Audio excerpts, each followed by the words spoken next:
Hello, and thank you for being here. My name is Peter Eckstein, and I am the Vice President for Jewish Education at the Jewish Federation of Palm Beach County. I'm so pleased to welcome a national audience for today's webinar, wherever you are joining us from today. We are glad you are here. Jewish Federation of Palm Beach County strives to deepen the relationship between Jews in the diaspora and the people of Israel. And that's why we're so pleased to partner with Israel Policy Forum on several projects, including today's program. We hope this conversation will clarify the current political situation in the Jewish homeland and empower each of us to confidentially engage in conversations about Israel. So joining us today is Michael Koplow, the Chief Policy Officer at Israel Policy Forum and a Senior Research Fellow at the Shalom Hartman Institute. Michael specializes in political development and ideology, as well as the politics of Israel and Middle Eastern states.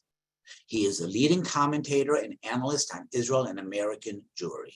Today, he will address the latest political developments, including the judicial reforms shaping Israel's future and the effects on Israel's society and diaspora relations. Following Michael's presentation, he will address audience questions, so please post your questions in the Q&A box at the bottom of your screen, and we'll get to as many as we can. And now, please join me in welcoming Michael Koplow.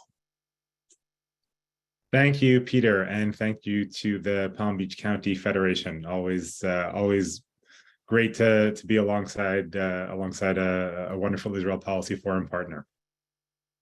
So I'm going to talk a bit about what's going on in Israel, a recap of how things got to where they are with the judicial overhaul, and talk a little bit about some of the impacts, maybe what we can expect to see going forward. And then, as Peter said, I am happy to take questions that people have. So we are now about 8 months into the tenure of the current Israeli government, led by Prime Minister Benjamin Netanyahu. And Prime Minister Netanyahu and this government assumed power following the fifth election in the cycle of Israeli elections that started back in 2019. They assumed power at the very end of December. And on the sixth day that the government was in power, the Justice Minister, Yariv Levin, announced a plan that the government was going to pursue to remake the system in Israel, remake the balance between the government and the judiciary. And there were 5 main elements of this judicial overhaul proposal that the Justice Minister announced that the government was going to pursue. I'm not going to go into all 5 in voluminous detail, because then we will be here all day, but I do want to run through them very quickly. The first part of the overhaul proposal was remaking the Judicial Selection Committee, which is the body that chooses judges for all Israeli courts, for the Supreme Court, for the district courts, and for the magistrate courts. There are currently 9 slots on the Judicial Selection Committee. 3 of them go to Supreme Court justices, 2 of them go to members of the Israel Bar Association, 2 of them go to ministers from the government, and 2 of them go to members of Knesset, traditionally 1 from the coalition and 1 from the opposition. Although it doesn't have to be that way, they can both go to members of the coalition. To appoint a Supreme Court justice, you need 7 out of the 9 people on this committee to agree to appoint a justice. And the Israeli government's view of this is that the Knesset is the more democratic body in Israel. It is elected by the people of Israel, and elected officials should have a greater say, if not sole say, in appointing Supreme Court justices, as opposed to the system now where the justices, given that 3 of them are on the committee, have a role in deciding who gets to sit alongside them or who is going to replace them. And so the government's proposal, it's gone through different iterations, but all of them, by hook or by crook, amounted to the idea that the government will have a majority on the Judicial Selection Committee, and that majority will be able to appoint justices either on its own or by getting one other person to agree to appoint justices at a later stage. So this is element number one, the remaking the Judicial Selection Committee. Element number two has to do with basic laws. Israel has no constitution, no written constitution. It's one of only 3 democracies in the world that has no written constitution. Instead, it has a series of what are called basic laws. There are 13 of these basic laws, and these basic laws are meant to serve as a quasi-constitution. And so they set forth all sorts of things. There is a basic law on government. There's a basic law on elections. There's a basic law on the judiciary.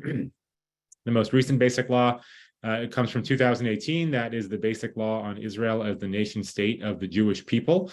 So there are 13 of these. And while the Supreme Court has never struck down a basic law or even struck down part of a basic law, it has heard challenges to basic laws. There are some challenges right now on the books of basic laws that it's going to be hearing in the fall, and it hears challenges to basic laws when they get passed or when they get amended.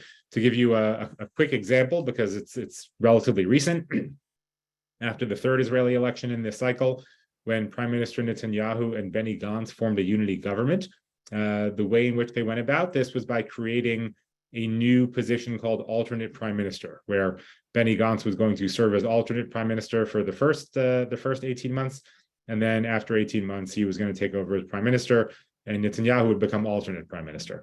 That's a mechanism that did not exist in Israel. And so the way in which they created it was by amending the basic law on government. And that was challenged and went to the Supreme Court, and the Supreme Court ruled that that amendment to the basic law on government was okay. So this is something that does happen. And the second part of the Israeli government's proposed overhaul was to eliminate the Supreme Court's ability to oversee or hear challenges to basic laws. The government's position was that basic laws serve as a quasi-constitution, and so therefore they should be beyond the reach of the government, or beyond the reach of the Supreme Court, rather. Element number 3 was about all other legislation that is not basic laws. Here, the government's proposal was to make it harder for the Supreme Court to hear challenges to legislation. The way they were going to do this was by making it so that any challenge to a law would have to be heard by the full 15 members of the Supreme Court, as opposed to being heard by a 3-person panel or a 5-person panel or a 9-person panel. Second, 11 of the 15 would have to vote to strike down the law. It wouldn't be enough to have a majority of the Supreme Court. You'd have to have a supermajority of 11. And lastly, even if the Supreme Court heard a challenge and struck down the law, the Knesset would be able to override the Supreme Court's decision with a majority of 61 members of Knesset. This is not a mechanism that exists right now in Israel, and the government was proposing to create it. Element number 4 has to do with something that should now be familiar to most people because it passed a couple of weeks ago, which is doing away with the reasonableness standard. The Israeli Supreme Court has had, up until a couple of weeks ago, the ability to oversee government action. So not legislation passed by the Knesset, but decisions made either by the cabinet or by individual ministers. Those can be policy decisions, they can be appointments, they could also be a decision not to do something. So for instance, right now, Yariv Levin, the justice minister, has not convened the judicial selection committee in order to appoint new judges. That's the kind of thing that is the absence of action that in the past would also fall under the Israeli Supreme Court's purview. And the power that the Supreme Court had was to strike down decisions that it found to be extremely unreasonable. There is a good recent example of this. After the 5th election, when this government was formed, Prime Minister Netanyahu appointed Aryeh Deri, who is the head of the Shas party, which is one of the 2 ultra-Orthodox parties in the coalition, as interior minister and as health minister.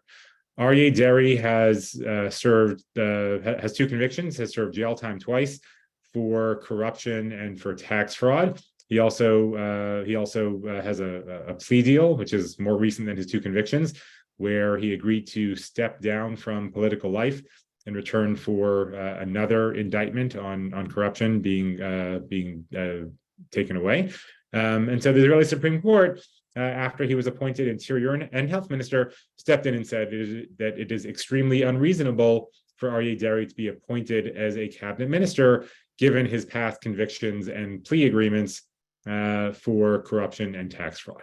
And so something that the government did, this was element number 4, and they passed this a couple of weeks ago, was to pass an amendment to the basic law on judiciary, saying that going forward, the Supreme Court, neither the Supreme Court nor any other courts, would be able to strike down Israeli government action, either by the full cabinet or by individual ministers, with regard to policy or appointments or the absence of acting based on the reasonableness standard. So starting as of a couple of weeks ago, the Supreme Court no longer has the ability to strike something down if it is deemed to be extremely unreasonable.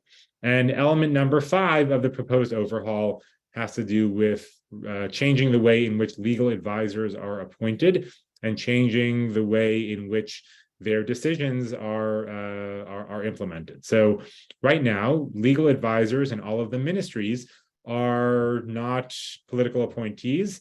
They are civil servants. They are appointed by the Attorney General, who is herself a civil servant, not a political appointee. In the United States, the Attorney General serves as effectively the Justice Minister, the head of the Justice Department. In Israel, there is a Justice Minister, Yariv Levin currently, but the Attorney General is a separate position. So the government's proposal was to make it that legal advisors would no longer be civil servants; they would be political appointees chosen by the individual ministers. And their advice, which at the moment, if the minister asks them for a legal opinion and they provide it, that legal opinion is binding; it has the force of law. Going forward, the government said it wanted to make those legal opinions non-binding. They would simply be advice. They would not have the force of law. So those are the 5 elements. And the first element that the Israeli government moved ahead with was remaking the Judicial Selection Committee. And this was the government's priority. They said that this was the thing that was most important to them. And this is what started to bring Israelis out into the streets for what is now 31 consecutive weeks. Israelis started off, the first protest on a Saturday night back in January was about 30,000 people. Over time, those protests grew and grew, so that they are now routinely between 150,000 and 200,000 people in Tel Aviv alone, with more spread out across the country. And these protests, as they got larger, they started to include other elements. It wasn't just the Saturday night protests. You also started to have companies that said they were going to be moving their businesses overseas. You started to have strikes in different sectors of the Israeli economy. You started to have IDF reservists who said that they would no longer serve if the judicial overhaul passed, and all sorts of concerns about what this would mean for Israeli democracy. So I should take a moment here to explain why it is that the people who are protesting are so concerned about what seem to be, in some cases, larger changes, in some cases, smaller changes, but changes to the balance between the government and the judiciary. So as I mentioned before, Israel has no constitution. The only other 2 democracies that don't have a constitution are the United Kingdom and New Zealand. And as a result of not having a written constitution, it means that unlike constitutional states, such as the United States, there is no written Bill of Rights. There is no ironclad guarantee of rights that Israelis have. A couple of the basic laws do give some rights to Israelis, but nothing nearly as robust as we have now, or as I should say, as we have in the United States. And as a result, that means that the judiciary becomes even more important, because when you don't have a written constitution and you don't have rights that are enumerated in a written document, it makes things much more dependent on the willingness of the courts to either assert these rights or to protect the ones that already exist.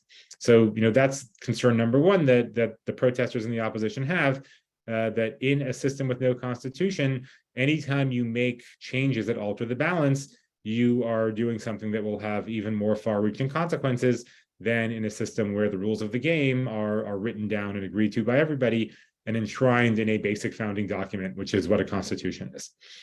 Second, here in the United States, we have 3 branches of government, and we have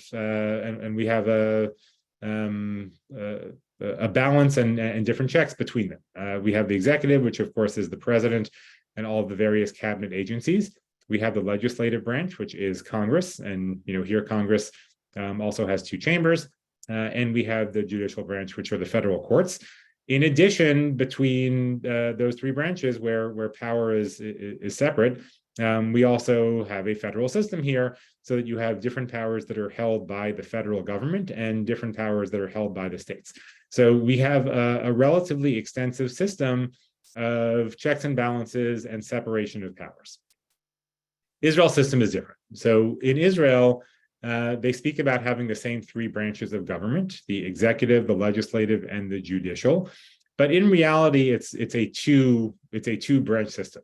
And the reason it's really only a two-branch system is because whereas in the United States, the executive, the president, and the legislative, Congress, are indeed separate branches that are elected separately, and that have different powers that accrue to them. In Israel, because it is a parliamentary system, the same majority that controls the Knesset also controls the government. So there are 120 seats in the Knesset. You need 61 or more seats in order to form a coalition. And then that coalition that controls the legislative branch, controls the Knesset, also forms the government, because the ministers and the deputy ministers come from that same Knesset majority. So the same majority that controls the legislative branch also makes up and controls the executive branch. So the executive and legislative aren't actually separate. They are functionally the same. And so you only have two branches of government. And when you have two branches of government, executive and legislative collapsed into one, and the judicial branch being the other separate branch, the balance between them is very important. And anything that is done to alter the balance between them, again, ends up having much more far-reaching consequences, but because you don't have these other layers that exist. In addition, even within these two branches, unlike the United States, where Congress has two chambers, the Senate and the House, and they check each other, particularly when they are held by different parties, as we have now, where the Republicans control the House and the Democrats control the Senate. In Israel, you only have one chamber of Knesset. You don't have, a Senate and a House. You don't have a House of Commons and a House of Lords. You simply have one unicameral legislature. So that removes another potential check on the system. And as I mentioned before, Israel is a single one large single district. The way in which the Knesset members are elected is by proportional representation. Israelis go and they vote for a party. And based on the number of votes that parties get, that's how the Knesset is divided. So you don't have districts, which also creates incentives for some members of a legislature to perhaps go different ways, because obviously different districts have different priorities. And you also don't have the check of having one chamber check another if they're held by different parties. So, all of these things that we see in the American system and in other systems that serve, sorry about that, that serve as additional checks, they are not present in the Israeli system. So, for these two reasons primarily, many Israelis who are out in the streets are concerned about what happens when you do these things that are not questions of policy, they're questions of institutional design, and how they are going to transform Israel in far-reaching and fundamental ways. So this all really came to a head back in March when the defense minister, Yoav Gallant, in response to largely what was taking place within the IDF, where you had reservists who were saying that they were not going to serve if these changes were passed. Yoav Gallant went on TV and he said that he believed that there should be the process should be stopped in terms of the changes that were being made to the Judicial Selection Committee, and that it would be important for the government to negotiate with the opposition and come to some form of consensus. Prime Minister Netanyahu then announced that he was firing Defense Minister Gallant. That brought literally 500,000 Israelis out into the streets in the middle of the night. Put enormous pressure on the government. The next day there was a strike at Ben Gurion Airport, and other strikes around the country. And a day later, Prime Minister Netanyahu announced that he was going to enter into negotiations with the opposition at the president's residence under the auspices of President Bougie Herzog, that this was going to take place over the Passover recess, so while the Knesset was on a break anyway, and that the two sides were going to try to come to some sort of agreement, and that if they couldn't come to an agreement, then the government would push forward, but they were going to make an effort to negotiate and come to consensus. And so this put a pause on things for a couple of months.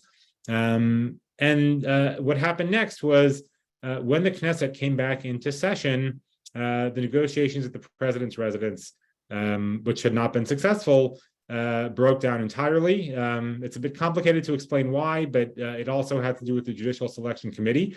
Basically, it was time to appoint the two members of Knesset who sit on the Judicial Selection Committee for a whole variety of reasons, largely maneuvering behind the scenes by the prime minister, which seemed to then backfire. The opposition candidate was elected, the coalition candidate was not. So that meant that there was still one candidate missing from the Judicial Selection Committee.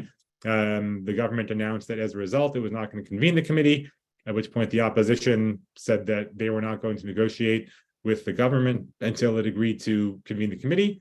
And at that point, the government said, okay, well, then we're going to push ahead with our reform. But instead of pushing ahead with the Judicial Selection Committee, which is what they had been about to pass before the negotiations started, they decided to move forward with what was seen as the least controversial element, which was the reasonableness law.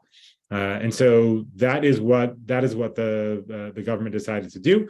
And a couple of weeks ago, they managed to pass this reasonableness law, which is, as I said, an amendment to the Basic Law on Judiciary, which now eliminates the reasonableness standard as a tool that the Supreme Court can use to judge government action. So that's where things stand now, and that's how we got to where we are. So the question is now, what happens next? After the reasonableness law was passed, a number of things took place immediately. First of all, the protests, which had not stopped. As I said, we're now 31 straight weeks in. The protests got bigger. Second, some of the reservists, particularly in the Israeli Air Force and in some of the cyber units, who had said ahead of time that they were going to stop their reserve duty if any part of the judicial overhaul passed, indeed stopped their reserve duty. And so, there have now been all sorts of warnings, both public and private, from the IDF chief of staff and other commanders, warning that IDF preparedness is being affected by reservists. And I should note that in the Israeli Air Force, this is a particular problem because it takes years and lots of money to train Israeli Air Force pilots. It's not the kind of thing you can just pick up. And they tend to be a small group anyway because it requires very specialized skills and training. And so, roughly 60% of the Israeli Air Force is comprised of reservists. And so, when you have pilots or when you have operations room commanders or navigators who are reservists who aren't showing up, that really does impact on day one the ability of the Israeli Air Force to carry out missions and to function as it's supposed to function. There were also some of the economic warnings ahead of time did indeed come to pass. A number, the credit agencies and a number of large U.S. financial institutions announced either that they had reservations about the Israeli economy going forward, or issued calls to investors not to invest in the Israeli economy until the issue was resolved. And finally, we have seen this ongoing push and pull, perhaps crisis, between the United States and Israel over the judicial overhaul, where President Biden and other members of the administration and members of Congress have consistently said that they think it's important for any judicial overhaul measures to be passed by consensus, not to be pushed through just by the government alone. And we have seen this increasing rhetoric between the United States and Israel over the judicial overhaul and concerns about what it may do to the U.S. Israel relationship. So, all of these things started to manifest after the reasonableness law passed. And there have been mixed signals from Prime Minister Netanyahu and other members of the government as to what is going to happen now. In some interviews, Prime Minister Netanyahu has said that the reasonableness law was passed, and that going forward, he would like to move any judicial overhaul through the Knesset only if there is some sort of consensus with the opposition. He's given other interviews where he has said that the next thing that Israel is going to do is remake the Judicial Selection Committee, and then at that point, the government will stop. Other members of the government have said that they are determined to pass all the elements of the judicial overhaul. If they can get the opposition to agree, great, but if not, they are going to pass it on their own. And so there are real mixed signals that are coming. The opposition has said that until the government promises to pause everything going forward, it is not going to re-enter into negotiations because it doesn't want to be seen as sort of a fig leaf for the government to do things. So it's unclear what will happen going forward. The Supreme Court has accepted a petition against the reasonableness law. That hearing has been scheduled for September 18th, I believe, if memory serves correctly, or September 13th, perhaps. It's some point in mid-September. The hearing has been scheduled already, and the government is going to hear these challenges to the reasonableness law. Now, one of the reasons that this hearing is going to be a big deal, aside from the fact that it is dealing with this large issue of judicial overhaul, has to do with the fact that the reasonableness law was passed as an amendment to the basic law on the judiciary. The government's argument is that basic laws have constitutional status, and therefore the Supreme Court, which, as I noted earlier, has never struck down all or part of a basic law, despite hearing challenges to basic laws. The government's argument is that the Supreme Court has no authority to actually hear a challenge to a basic law because the basic law has constitutional status. Prime Minister Netanyahu, in one of the interviews that he gave to American media outlets, I should add, by the way, that Prime Minister Netanyahu has not given one interview to an Israeli outlet since the government formed.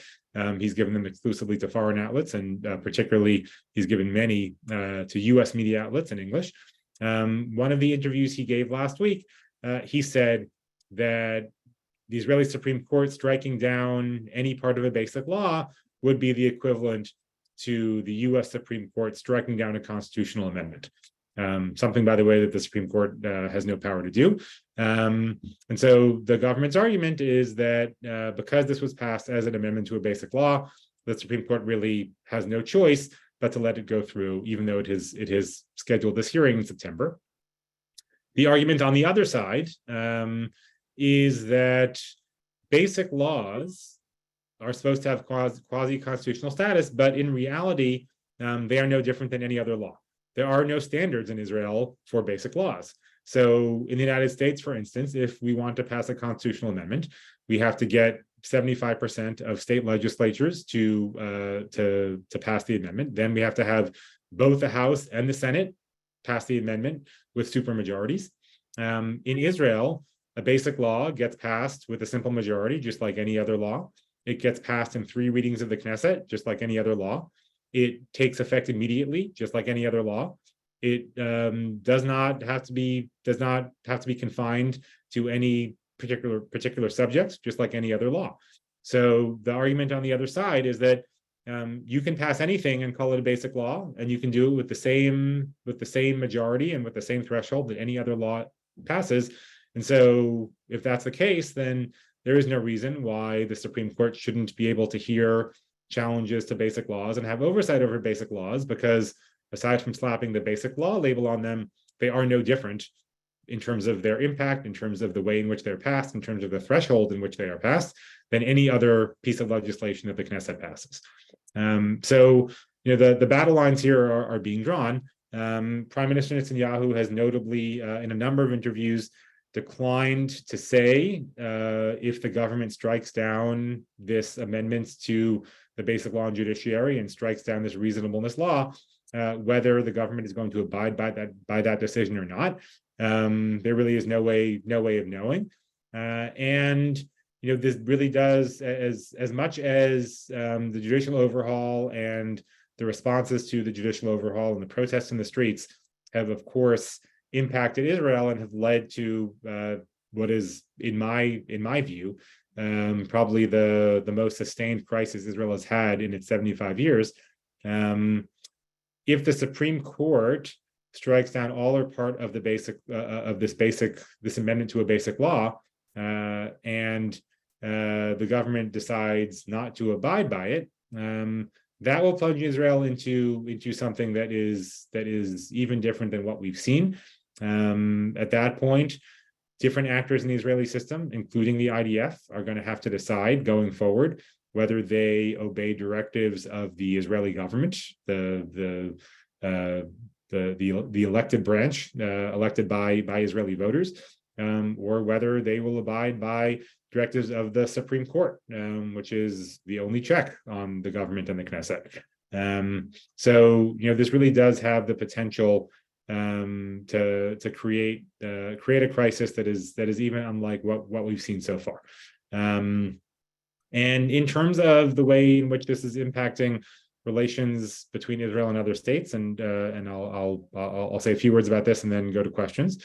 We've seen how this is unfolded between the United States and Israel, as I noted before. When it comes to things like regional normalization and the Abraham Accords, there has been a distinct cooling off, I would say, between Israel and the Abraham Accord states. It is not a coincidence that Prime Minister Netanyahu has not been invited yet to the UAE or to Bahrain or to Morocco, for that matter. Obviously, these normalization agreements have not broken down. I don't think they will, but they will break down. And I should note that these countries also are not necessarily concerned with the quality of Israeli democracy, or the balance between the elected representatives of the Israeli people and the judiciary. We are talking about non-democratic states here that are signatories to the Abraham Accords, but what they do care about is the perception that Israel is a stable, non-chaotic place that is functioning well, and that certainly has been harmed. And I would note that you see some kind of interesting signals taking place where even just yesterday, Yair Lapid, the head of the opposition and the former prime minister, met with ABZ, the UAE foreign minister, in Italy, and they issued pictures and tweets, and Prime Minister Netanyahu has still not been invited to the UAE, but Naftali Bennett, the former prime minister, has been in the UAE during this government's tenure, meeting with government ministers. Have Yair Lapid meeting with UAE ministers. Not in the UAE, but in a third place. So I would say that certainly the UAE seems to be signaling its displeasure with what is taking place in Israel right now with judicial overhaul. And then finally, when it comes to the relationship between Israel and American Jews, I think that we're seeing something that is rather unprecedented, which are many of the large mainstream American Jewish organizations that tend to be much more reticent about either criticizing the Israeli government or taking positions against the Israeli government, have issued statements, warnings, what have you, regarding the judicial overhaul, and almost all of them, some organizations have taken positions against the specifics of the judicial overhaul, but many of the kind of larger tentpole organizations, and this is a federation webinar, so I'll mention JFNA. Have come out against the idea that anything should be passed unilaterally, that anything that happens should be done through consensus. And so, even that, I think, is not the sort of thing that we would have seen in the past from American Jewish organizations when it comes to their dealings with or their comments on any Israeli government. And we've also seen, leaving aside the question of organizations or institutions, many American Jews individually, whether it's been in the form of statements, letters, or protests, expressed their dismay over some of the things that are taking place in Israel with regard to judicial overhaul.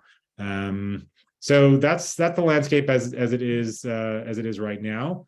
And I'm not sure how we're handling questions, but I'm happy to take whatever questions people have. Thank you so much, Michael. There's so much to unpack here. And I hate to use the cliche, it's complicated, but this is really complicated. I'd like to start out with what is motivating Prime Minister Netanyahu? What is motivating the government to take these steps in light of the opposition? That's a great question. So there is no single motivation. I think you have to break it down based on the different parties and the different elements within the government. So let's start with Prime Minister Netanyahu. Prime Minister Netanyahu is right now 2 years into his 3 criminal trials. I should say his 3 indictments. Those trials are probably going to take another year and a half, 2 years. They are certainly dragging out. And Prime Minister Netanyahu, since the beginning of the investigations, and certainly since he has been indicted, has looked for ways to make these indictments go away. Now, there are a number of avenues that are perhaps open to him if he wants to do that. He could have the government pass something that's known as the French law, which would make it prohibited to investigate and indict and try a sitting prime minister. He could try to remake the Supreme Court so that whenever, assuming that he is convicted and the appeal goes to the Supreme Court, that he has judges on that court who are more favorably disposed to him and to his case. He can abolish fraud and breach of trust as crimes under the criminal code, which are the things that he's on trial for. He can fire the attorney general and replace her with somebody who perhaps decides that these cases should be dropped. And I should note that now that the reasonableness law has been passed, it makes it much easier for him to fire the attorney general. So these are all potential things that he may be able to do, but none of them are possible without different elements of the judicial overhaul being passed. So, I think for many observers, and certainly I subscribe to this view, his motivation here really is about his criminal indictments. And I don't think it's a coincidence that for basically his entire career up until a couple of years ago, Prime Minister Netanyahu talked passionately and openly about the need to safeguard the independence of the Israeli judiciary, whereas now, he has a completely different tune. For the ultra-Orthodox parties in the coalition, they are concerned first and foremost about eliminating the possibility that ultra-Orthodox yeshiva students can be drafted into the IDF. For them, again, different ways that this can be accomplished. At the beginning, they were most interested in the override clause, which was the part of the third element I was talking about, where the Knesset could override a decision of the Israeli Supreme Court to strike down a law, because when laws have been passed that give exemptions to ultra-Orthodox yeshiva students, to the Haredim, the Supreme Court has repeatedly over decades struck down those laws. And so they were looking for a mechanism by which the Knesset could override that. What they've been talking about recently is passing a new basic law equating Torah study to national service, so that if you are a yeshiva student actively engaged in Torah study, that would be considered the same as serving in the army or performing some other form of national service. But there too, if you want to pass something like that, you need the judicial overhaul, because you have to then put basic laws beyond the purview of the Supreme Court. For Hatzianut Hadatit, religious Zionism, the party led by Bezalel Smotrich, and Otzma Yehudit, Jewish Power, the party led by Itamar Ben-Gvir, they are more concerned about what is taking place in the West Bank. And I'd also say that this applies pretty strongly to many of the folks within Likud as well. Simcha Rotman, who is the head of the Knesset's Constitution Law and Justice Committee, has been the person shepherding this legislation through the Knesset, and he is a member of Hatzianut Hadatit and very close to Bezalel Smotrich. So for these parties, and really for Hatzianut Hadatit, religious Zionism in particular, they view the Israeli Supreme Court as having thwarted their designs on greater settlement activity in the West Bank and moving toward applying full sovereignty and annexing the West Bank without giving the Palestinians who live there Israeli citizenship or political rights. The Israeli Supreme Court, there's actually a robust debate about this. Folks on the right view the Supreme Court as historically having been a barrier to exerting greater Israeli control over the West Bank. Folks on the left view the Supreme Court historically as having enabled more Israeli settlement activity inside the West Bank. That could be an hour-long webinar in itself, where we could talk about this and break it down. But when we're talking about judicial overhaul, Smotrich and his party members, they would like to, for instance, be able to build on private Palestinian land. The Supreme Court has for decades said that settlements can only be built on Israeli state land, not on private Palestinian land. And so if you want to build on private Palestinian land, that is something that cannot be done with the current Supreme Court's makeup. If you want to retroactively legalize illegal outposts, when I say illegal outposts, I mean things that are illegal under Israeli law. There are 127 settlements that are deemed legal by Israel, and then there are over 200 outposts that are deemed illegal by Israel. If you want to retroactively legalize them, that's something the Supreme Court has also stepped in and said cannot be done in the past, and so you've got to get rid of the Supreme Court. If you want to eventually apply sovereignty to Israeli settlements and eliminate the military control over them and basically civilianize them, the Israeli Supreme Court has ruled again for decades that Israel's occupation of the West Bank is a belligerent military occupation. That's the term the Supreme Court uses, which is why things have to go through the military. Bezalel Smotrich would like to basically bring all activities in the West Bank that apply to settlements into civilian ministries and abolish any military oversight. So again, very difficult to do with the Israeli Supreme Court as it currently stands. So the different parties in the coalition have different motivations. I would argue that the party that actually, or the element that actually wants this the most, are the folks in the nationalist and settler right, because for them, they see this as a historic opportunity to fundamentally remake Israel's presence in the West Bank and control of the West Bank. But all the elements here have their different reasons, and the ultra-Orthodox parties have reportedly said that if a basic law and Torah study is not passed by October, that they are going to pull out of the government. There have been various threats across the past 8 months by both Smotrich and Ben-Gvir to pull out of the government if elements of the overhaul are not passed. So, all of these are important to different parties in different ways. So this has even gotten more complicated. This is all about a constitution or lack thereof.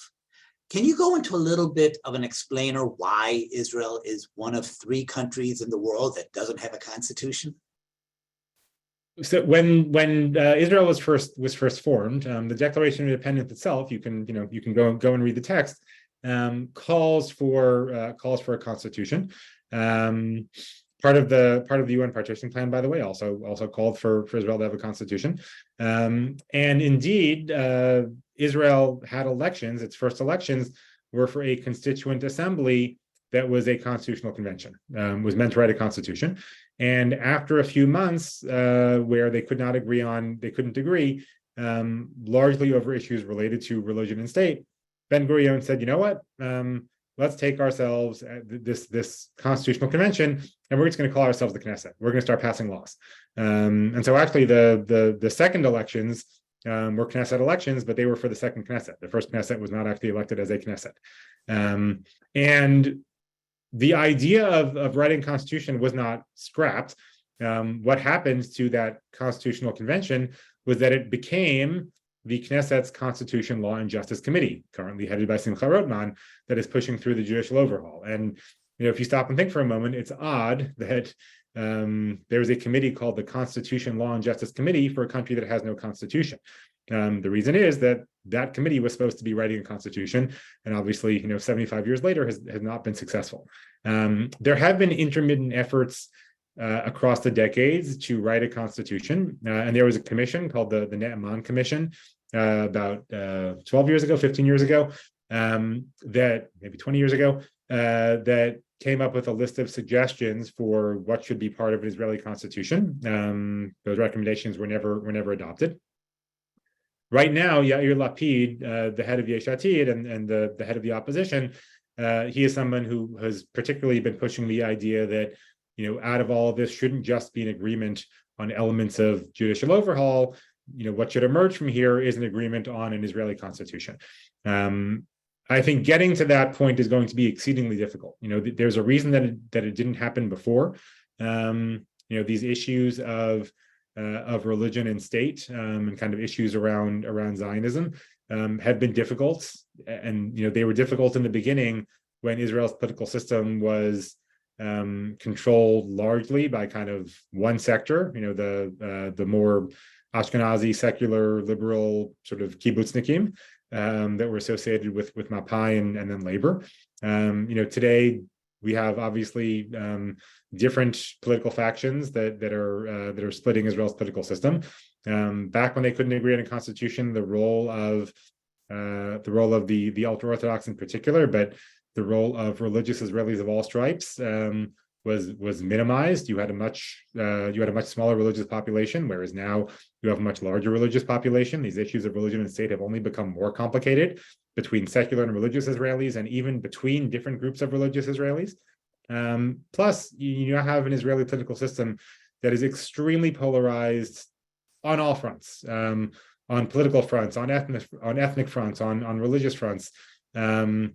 So the idea that now, given everything that's gone on, you're going to have an easier time writing a constitution than you would have had back in 1948 or 1949, I think that I think it's a lot harder now than it was then. So I'm not optimistic that Israel is going to have a constitution. I will say that I'm not sure at this point you even need a constitution. I think the one element that is really critical, which would be difficult too, but I think is possible, is a basic law and legislation. Because when we talk about this push and pull over basic laws, and should they be treated as quasi-constitutional or not, and should the Supreme Court have oversight of them or not, the biggest problem is one that I spoke about earlier, which is that there is no standard for basic laws, and there is no separate threshold for basic laws. I think that if you were to pass a basic law that treated basic laws as a constitution, and there are different ways of doing this, either making it so that basic laws have to pass in 4 readings instead of 3, making it so that a basic law that's passed by a Knesset doesn't take effect until it's confirmed by the next Knesset, making it so that basic laws have to be passed with not just a simple majority, but passed with a majority of 70 or 75 or 80. I think any or all of these things, which will then treat basic laws as actually being more important and actually as having a higher status, will go a long way towards solving some of these problems. Not all of them, but some of them. And I think that something like that maybe is doable, but I think a full constitution is not in the cards. Crazy. I want to shift gears a little bit. We were posted in the chat about how JFNA, another major American Jewish organization, supported President Herzog's judicial compromise proposal. Can you explain that a little bit and where it's standing right now? Sure. So President Herzog, his idea was to look at all of these elements, the 5 that I mentioned, and come up with ways in which you could have compromises on some of them. And so some of them were sort of more far-reaching than others. So, the one having to do with basic laws looked a lot like actually what I was just talking about. You have 4 readings instead of 3, and you have a higher number of MKs who have to pass it. On the judicial selection panel, the idea was to basically make the panel larger, have it sort of still have it be split between judges and politicians, but still required so that you need some sort of consensus between the 2 groups. On things like judicial review over legislation, still requiring a larger number of judges required to strike it down. So you'd have to still have a supermajority of 10 or 11, but not necessarily having an override clause. So he had different. I should mention on reasonableness, because that one, that's the one element of this that's already passed. He had an idea where you could use it. You could use it to either block policies or ministerial appointments, but you couldn't do it just using the reasonableness standard. You have to have sort of something else tacked on there. So he had different compromise proposals. Some of them kind of were more weighted toward the government. Some of them are more weighted towards where the system currently stands. But the idea is, float a proposal on all these things, and make it so that the two sides can say, okay, this entire package together we can all live with. It's not clear whether negotiations under his auspices actually dealt with any of his proposed compromises. There were reports that the two sides had come to some sort of agreement on reasonableness, and had perhaps come to an agreement on the issue of legal advisors. But they were also very clear that they had a principle, which has also been the principle in Israeli-Palestinian negotiations over decades, that nothing is agreed to until everything is agreed to. And when the reasonableness law was passed by the government, one of the things ministers said was, oh well, we had agreed on a compromise at the president's residence that wasn't that different, and so what's the big deal? And folks from the opposition immediately jumped in to say, well, that was only in the context of agreements on everything. So it's unclear whether his proposals at the moment themselves carry any water. I think the important part is more that he has been pushing for a compromise. It almost doesn't matter what that compromise looks like. And he has been willing to obviously host the two sides to try to get a compromise and push them to compromise on something. And I'll say that I certainly have my own views about on all these issues, what would make sense and what wouldn't, and what my preferred outcome would be. But I do think that I agree with the critique that the most important part here is doing something by consensus. And it's because these aren't issues over policy, right? It's because these are issues that are about first order principles of Israel's very system, right? It's about the basic foundations of separation of powers and who controls what. And those types of things should not and cannot be subject to the outcome of an election. One of the talking points I think that we've heard a lot is, and we actually heard this, just last week from some folks in the Israeli government, is that, well, in the United States, you pass things not by consensus, big things that are big deals. Obamacare passed on a straight party line vote. I think the point there is that issues of policy are very different from issues of institutional design. And it's 100% legitimate, to pass something on a straight party line vote when it's an issue of policy. Elections have consequences, and some people are going to like it and some people are not. But when it comes to how you structure your system of government, you are really playing a dangerous game if you treat that the same way and you say, well, we were elected, and so we are going to upend the entire system based on what we want without any buy-in from the other side. And so, again, I think the idea here that any of these have to be passed based on some agreement between the government and the opposition, that should be kind of the most important takeaway here, even if what ends up being the consensus is not necessarily what you or I or anybody else would agree with. I think that consensus on its own is really critical. So we have, I think, time for one more question. And someone just asked, what percentage of protesters are Jews and what percentage are Israeli Arabs, which I guess speaks to the role of the conflict in the protests. The protesters have been overwhelmingly Israeli Jews, and that's for a few reasons. So many Israeli Arabs, citizens of Israel, look at what's going on and they say, we've gotten screwed for decades under the current system. So, why should we be out there kind of protesting and defending the current system when it hasn't worked for us before? There's also a tactical element here, where, and we've heard this from Mansour Abbas, the head of the Ra'am party, which was the independent Arab party that was part of the Bennett-Lapid coalition. What he has said is that these issues are 100% important, but we shouldn't be giving an excuse to the government to kind of tar the protesters and tar the opposition by saying, this is the opponents of the government's proposals are only Arabs, they're only non-Zionists, which I'd say on its own is kind of a sad commentary about the state of Israeli politics and the state of discourse, where the inclusion of Israeli citizens in a protest movement can be used to sort of tar the whole protest movement. There are some Israeli Arabs who have been protesting, both within their own municipalities and showing up to the larger protests in Tel Aviv, but it's largely been an Israeli Jewish protest movement. And then even within that, there is kind of an ongoing push and pull about to what extent do you make the protest about Israeli-Palestinian issues and the occupation in the West Bank, and to what extent do you leave that out of it? There was actually a fist fight a couple of months ago between two groups at the Tel Aviv protest. One group that was protesting the occupation, and some of whom were carrying Palestinian flags, and another group that said, get your Palestinian flags out of here. This is a Zionist protest about judicial overhaul and not about what's going on in the West Bank. So these debates are still ongoing.